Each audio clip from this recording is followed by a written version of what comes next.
Prezados irmãos e irmãs da Fraternidade Espírita Bezerra de Menezes, Jesus nos abençoe. Estamos hoje com a responsabilidade de falar sobre o último capítulo do livro Conduta Espírita perante Jesus. E vamos então ler os itens que André Luiz escreveu para nós, para em seguida fazermos os comentários. Perante Jesus. Em todos os instantes, reconhecer-se na presença invisível de Jesus, que nos ampara nas obras do bem eterno. Aceitou-nos o Cristo de Deus desde os primórdios da terra. Bem, nesse momento da pandemia, em que nós estamos aí com algumas dificuldades, sejam elas materiais ou espirituais, temos pessoas que perderam seus entes queridos no movimento espírita, temos pessoas que ficaram desempregadas, temos aqueles companheiros que tiveram uma queda financeira e diversos problemas que o nosso mundo está enfrentando, tanto no individual como no coletivo. Então é sempre bom lembrarmos do sermão profético de Jesus, que ele nos fala sobre as grandes dores. Ele nos fala exatamente sobre esse momento da transição planetária, em que haveria a presença de grandes dificuldades a serem enfrentadas por todos nós. E nós estamos reencarnados nesse momento exatamente para presenciarmos e participarmos da regeneração planetária. Então, se nós ficarmos considerando, como alguns companheiros de outros segmentos, que o mundo vai acabar, que tudo vai dar errado, que Deus nos abandonou, que Jesus está nos castigando, nós não estaremos compreendendo a nossa vida perante Jesus. Nós não estaremos colocando a nossa vida perante Jesus, porque Jesus, ele é o governador do nosso planeta e ele nunca nos abandona, ele está sempre ao nosso lado. Vocês lembram aquela história que é muito conhecida de todos, da Pegadas na Areia, em que um homem chegou no mundo espiritual e reviu a sua trajetória numa praia em que ele via sempre duas pegadas, a sua pegada e a pegada de Jesus. E aí ele verificou que nos momentos mais difíceis só haviam duas pegadas. E aí ele se dirige a Jesus colocando-me: Senhor, nos momentos mais difíceis, tu me abandonaste, eu só estou vendo aqui duas pegadas. Aí Jesus responde para ele: porque nesses momentos eu te carregava no colo. Então, com certeza nós que, graças a Deus, sobrevivemos à Covid, que não tivemos sequelas graves, que estamos ainda, lógico, que nos vacinamos, tivemos aí o auxílio da doença, o auxílio da ciência, e não fomos atingidos pela doença, é lógico que houve a presença de Jesus, houve a ajuda do Mestre nesse momento, né? Nós fomos agraciados com a presença de Jesus nas nossas vidas, que evitou que nós estivéssemos numa situação mais difícil. Então nós devemos agradecer a Jesus, aos amigos espirituais, primeiro, lógico, agradecer a Deus, depois agradecer a Jesus, que é o governador espiritual do planeta, e também aos nossos amigos espirituais, porque nós sobrevivemos até agora. Podemos até amanhã ou depois desencarnar, ou acontecer alguma coisa grave, mas pelo menos até agora estamos sobrevivendo e estamos esperançosos de que conseguiremos superar esse momento. Então essa situação individual da maioria, ou de uma grande parte das pessoas vinculadas ao Espiritismo, nos mostra que Jesus não está distante, que ele está sempre atento, ele está sempre presente nas nossas vidas, está nos conduzindo, está dando a mão para cada um de nós para nos conduzir. E lógico que a problemática do planeta será resolvida com o passar do tempo, quando uma nova geração de espíritos reencarnarem e começarem a auxiliar Jesus de forma mais efetiva na regeneração planetária. A gente já está vendo aí alguns exemplos da Malala, aquela menina que eu não sei o nome dela, uma que também é envolvida com ecologia, né? E vários jovens e crianças que estão reencarnando com uma inteligência incomum e com uma atitude moral também incomum. A gente vê agora as crianças que estão sendo vacinadas e que são entrevistadas, né, as colocações bem pertinentes, né, agradecendo a vacina, recomendando aos adultos que não querem se vacinar para que o façam. Então nós verificamos que tem já uma parcela da humanidade que já está começando a mudar de atitude, muito lentamente, com muita dificuldade, ainda é uma minoria, a maioria ainda é revoltada, inconformada, mas com certeza essa geração nova está chegando e irá ajudar Jesus nessa regeneração. Então essa convicção nós temos que ter. Jesus já tinha planejado essa mudança. E aqueles irmãos que não se reabilitarem, aqueles que insistirem nos caminhos do equívoco, vão infelizmente serem exilados para mundos primitivos, mudarão de residência planetária. Lá nesse planeta primitivo eles vão fazer a sua renovação, vão se modificar e irão ajudar aquele planeta a evoluir e um dia até poderão retornar aqui para a Terra, mas muitos já não ficarão aqui conosco. Então, continuando aqui, nos menores cometimentos, identificar a vontade superior, promover em toda parte a segurança e a felicidade das criaturas. Cada coração humano é uma peça de luz potencial e Jesus é o sublime artífice. Aqui nessa passagem, nós verificamos que nós não podemos duvidar. Nós temos que ter a fé, e nós sabemos que a fé tem duas vertentes. A fé, ela é divina e a fé é humana. A fé divina é a fé que nós desenvolvemos em Deus, Jesus e nos amigos espirituais. A sintonia que nós estabelecemos com esses companheiros. Mas também precisamos desenvolver a fé humana.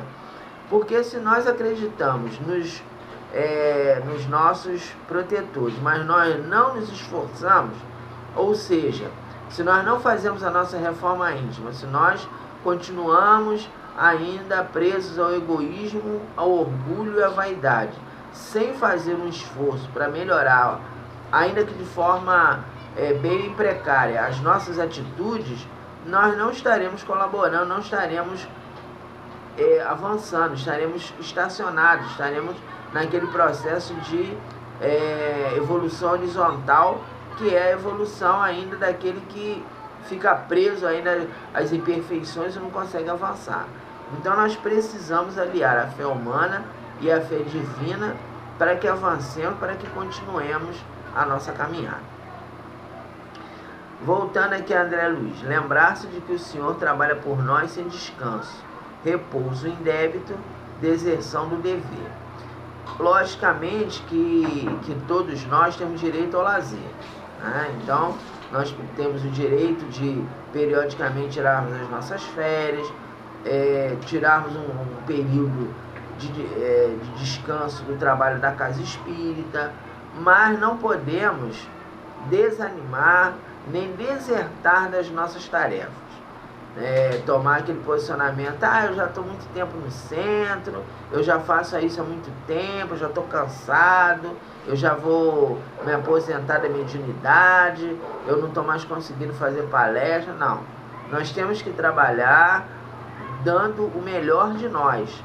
Logicamente, se nós estivermos cansados, estivermos doentes ou com algum problema de esgotamento físico, esgotamento emocional, é claro que nós teremos o direito, né, e até é recomendável que nos afastemos da atividade para nos recuperar. Mas assim que melhorarmos, assim que recuperarmos as nossas forças, nós temos que nos engajar sim no trabalho do bem. Não podemos nos afastar, não, deixa para amanhã, deixa para a próxima encarnação, porque eu estou muito assoberbado, estou com muito trabalho, eu não vou pegar mais uma atividade porque já tem muita coisa para fazer. Então não podemos pensar dessa forma. Nós temos que realmente darmos o melhor de nós, sem exagero, sem fanatismo, equilibradamente, mas um esforço para procurar ajudar da melhor maneira possível as atividades da casa espírita e atividade profissional também, né, que é necessária para o nosso desenvolvimento. Continuando aqui com André Luiz. Sem exclusão de hora ou local, precaver-se contra o reproche e a irreverência para com a divina orientação. O acatamento é prece silenciosa. Nesse caso aqui, o que André Luiz está nos falando é que nós não podemos ficar reclamando daquilo que Deus nos encaminha. Então nós temos que procurar aceitar a vontade divina. Então no caso, por exemplo, da Covid, né? Então se nós ficarmos doentes, ou algum ente da nossa família ficar doente, ou alguém da nossa família desencarnar vitimados por essa doença, nós temos que acatar a vontade divina. Não podemos ficar revoltados, reclamando, mas por que aconteceu isso comigo? Eu sou espírita há 30 anos, eu sou médium, cadê o meu mentor espiritual? Cadê o Dr. Bezerra de Menezes que não me ajudou? Então não podemos, porque nós sabemos que existem momentos dos testemunhos e que muitas vezes nós estamos em débito com a lei divina, precisamos passar por algumas provas e a doença ou a morte física de algum ente querido é uma prova que temos que vivenciar. Então nós precisamos estar atentos a essa situação. Porque se a gente ficar reclamando demais, ficarmos revoltados, desesperados, não é possível, isso não podia acontecer comigo. Então não podemos ter esse pensamento. É claro que tem alguns momentos em que nós vamos realmente ter dificuldade. A gente não está falando que você não pode ficar triste quando seu ente querido está doente ou quando uma pessoa da sua família desencarnar. De você falar, não, isso aí é porque era necessário, eu não vou chorar, eu não vou ficar triste. Não é isso. É claro que tem aqueles dias, aqueles momentos, aqueles períodos em que nós vamos realmente sucumbirmos, porque ainda somos espíritas imperfeitos e não, às vezes, não compreendemos às vezes a vontade de Deus, a intenção divina de nos levar a algum aprendizado. E aí a gente vai realmente ficar meio chateado, até reclamando, mas o importante é não permanecermos nesse patamar, não fazermos da lamentação, da vitimização um hábito, né, de se colocar como vítima do destino. Nada comigo dá certo, tudo comigo deu errado, a minha vida é horrível, né, eu fracassei. Então não existe fracasso. Fracasso existe quando nós desistimos e quando nós nos comprometemos moralmente. O fracasso, como é entendido pela nossa sociedade, de que você, para ser vitorioso, tem que ter muito dinheiro, não é aquilo que a doutrina espírita nos coloca. É claro que o dinheiro é importante você ter uma boa profissão, um bom posicionamento profissional, ter uma vida confortável, mas quando a gente não consegue, quando nós não atingimos esse objetivo, não devemos nos considerar fracassados, porque o fracasso é quando nós nos comprometemos moralmente, quando nós somos desonestos, antiéticos, antifraternos, não temos escrúpulos. Então nós vemos quantos companheiros aí no nosso Brasil afora, né, que tem empresas, que tem muito dinheiro, e de que forma que conseguiram, de que maneira que obtiveram essas riquezas. Será que foi a maneira correta? Será que não foi explorando os outros?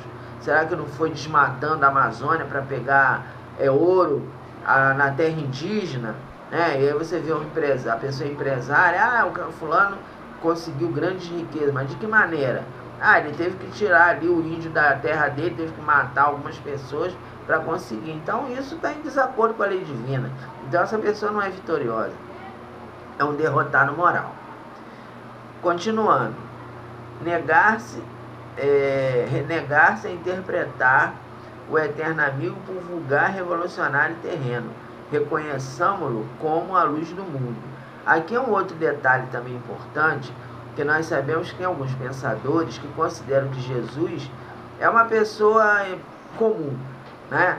A gente vê que tem alguns pensadores, principalmente quem não é espírita ou quem não tem um vínculo com a religiosidade, que acha que Jesus é uma pessoa comum, veio aqui e aí até questiona, mas o que ele fez? Né? Não conseguiu nada, ele pregou um reino que não existe, que não se concretizou, que não vai chegar nunca. Então, não é bem assim, né? Nós sabemos que Jesus é a luz do mundo, sim, é o governador espiritual do nosso planeta. Foi ele que preparou, ele e seus prepostos, que prepararam o planeta para a nossa habitação. Então nós temos que ter muito respeito, muito amor e muito reverência por Jesus, não é? Ele não é uma pessoa qualquer, né? É um profeta da raça judaica que veio aí, falou algumas coisas, mas não, isso aí, nada que ele falou se concretizou, não. O que ele falou está se concretizando, porque agora, principalmente com a chegada do Consolador prometido, a sua doutrina do cristianismo primitivo está sendo retomada e as suas verdades estão sendo interpretadas de uma forma baseada na fé raciocinada e não na fé cega. Bem, continuando aqui. Renunciar às comemorações natalinas que traduzam excessos de qualquer ordem, preferindo a alegria da ajuda fraterna aos irmãos menos felizes como louvor ideal ao sublime natalício. Os verdadeiros amigos do Cristo reverenciam-no em espírito. Aqui no caso, o André Luiz está nos falando que, logicamente, que nós temos todo o direito de, no final do ano, nós comemorarmos o Natal, fazer a nossa ceia, reunir os nossos familiares, mas ele está nos alertando que nós não podemos nos exceder, né? Então usar o Natal para comer demais, beber demais, porque é um momento de festa e você faz uma mesa farta, come muito e no outro dia está de ressaca. Não, nós temos que fazer a nossa ceia dentro de equilíbrio, comendo o suficiente. Logicamente que você pode ter lá sua rabanada, seu bacalhau, seu bolinho de bacalhau, mas dentro de um equilíbrio, né? Não nos embriaguemos, né? Você pode tomar lá um copo de vinho, tomar um aperitivo, mas sem se embriagar. E, se possível, nesse período que tem muita gente que fica na rua, que não tem oportunidade de reunir seus familiares, se nós tivermos oportunidade, que nós nos reunamos em grupos de auxílio e nos coloquemos à disposição dos irmãos necessitados, de ir ao encontro daqueles que estão necessitados. Então tem inúmeros grupos espíritas e não espíritas que no Natal saem às ruas para distribuir quentinha, para distribuir uma ceia para os necessitados. E se nós tivermos essa oportunidade, que o façamos. Se a gente tiver com disponibilidade, que o façamos. A gente pode sair, fazer o trabalho e depois volta, comemora com seus familiares, ou então depois que comemorar com seus familiares, no dia seguinte, vá às ruas, leve o alimento, enfim, faça algo em prol do seu semelhante. Principalmente, se a gente não puder fazer muita coisa, que nós oremos na hora da nossa ceia, de nos reunirmos. Não esqueçamos de fazer a nossa prece, de ler uma página do Evangelho segundo o Espiritismo e orarmos pela nossa casa e por aqueles que não têm a oportunidade de reunir os familiares. É o mínimo que a gente pode fazer. E se a gente puder, lógico, fazer um pouco mais. Então, continuando aqui. Identificar a posição que lhe cabe em relação a Jesus, o emissário de Deus, evitando confrontos inaceitáveis. O homem que exige seja o Cristo igual a ele pretende vaidosamente nivelar-se com Cristo. Aqui no caso, é aquela questão da gente não brigar com aqueles que pensam diferente do que nós. Nós sabemos que nos outros segmentos religiosos tem aqueles companheiros que são vítimas do fanatismo e que falam que nós espíritas somos emissários do demônio, né? Que nós cultuamos o demônio, que nós somos endemoniados, né? Que nós todos vamos para o inferno. Então não adianta a gente querer ficar convencendo ninguém de nada. Deixa eles se colocarem, se posicionarem, falarem mal da doutrina espírita, e tenhamos tranquilidade, não fiquemos nos excedendo nos debates,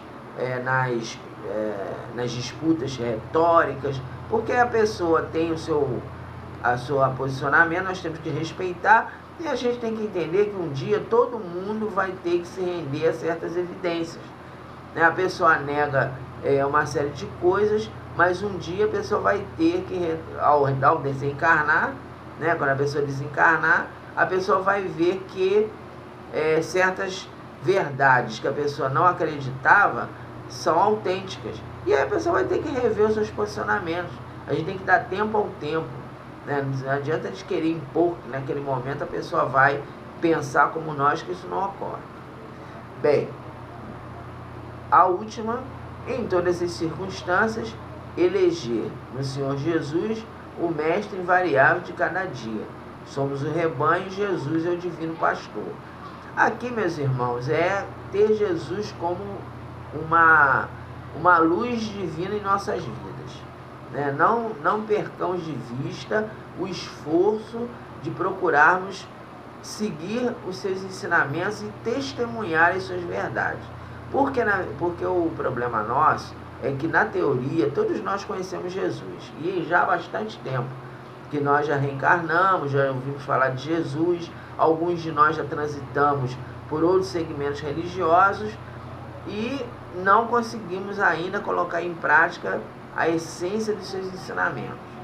Então nós precisamos agora nos reunirmos ao rebanho de Jesus, principalmente através das nossas atitudes. Nós verificamos nas obras de André Luiz, Os Mensageiros, e na obra de Manuel Filomeno de Miranda, Tormentos da Obsessão, a grande quantidade de espíritas que chegam no mundo espiritual, no mundo invisível, na verdadeira pátria, e não cumpriram os compromissos assumidos. Não foram trabalhadores espíritas dedicados. Começaram o trabalho muito animados, depois abandonaram a tarefa, ou então realizaram a tarefa de forma inadequada. E quando chega lá no mundo espiritual, tem que refazer tudo. Vai ter que começar tudo de novo, porque não conseguiram cumprir os compromissos assumidos. Então, nós não podemos mais fazer isso. Nós temos que ter aí aquele esforço de procurarmos fazer tudo aquilo que é necessário. Temos que elencar Jesus como nosso mestre, como nosso anjo guardião do planeta, o governador espiritual, e colocarmos em prática os seus ensinamentos. Não apenas na teoria, não apenas na palestra, mas também nas atitudes. Nós temos que mudar as nossas atitudes para melhor.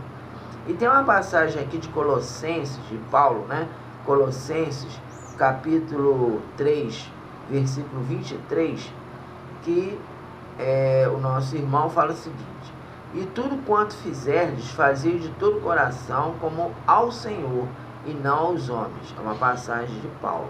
Então nós temos que fazer a mudança das nossas atitudes de todo o nosso coração.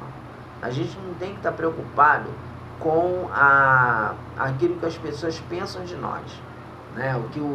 Porque eu vou fazer isso, porque a diretoria da minha casa exige, ou fulano está me criticando e eu tenho que mudar, eu tenho que agir diferente. Não. Nós temos que fazer porque temos que pensar o que Jesus faria no meu lugar. E a partir daí nós temos uma atitude de equilíbrio, uma atitude de renovação, para que façamos realmente aquilo que Ele deseja. A todo momento temos que fazer aquela pergunta, aquelas perguntas que nos recomenda Santo Agostinho, Eu prejudiquei alguém? Como foi o meu dia? O meu dia hoje foi produtivo? Eu ofendi alguma pessoa? Eu deixei a desejar de alguma forma em relação ao meu próximo? Então, se nós tivermos o hábito de respondermos a esses questionamentos diariamente, ou pelo menos de vez em quando, nós estaremos fazendo aquilo que Paulo está colocando. Fazer de todo o coração como ao Senhor, e não aos homens. Então nós não temos que agradar aos homens, nós temos que procurar estar voltados para Jesus. Então era isso que nós tínhamos para conversar com os nossos irmãos. Que Jesus nos abençoe. Até o próximo estudo.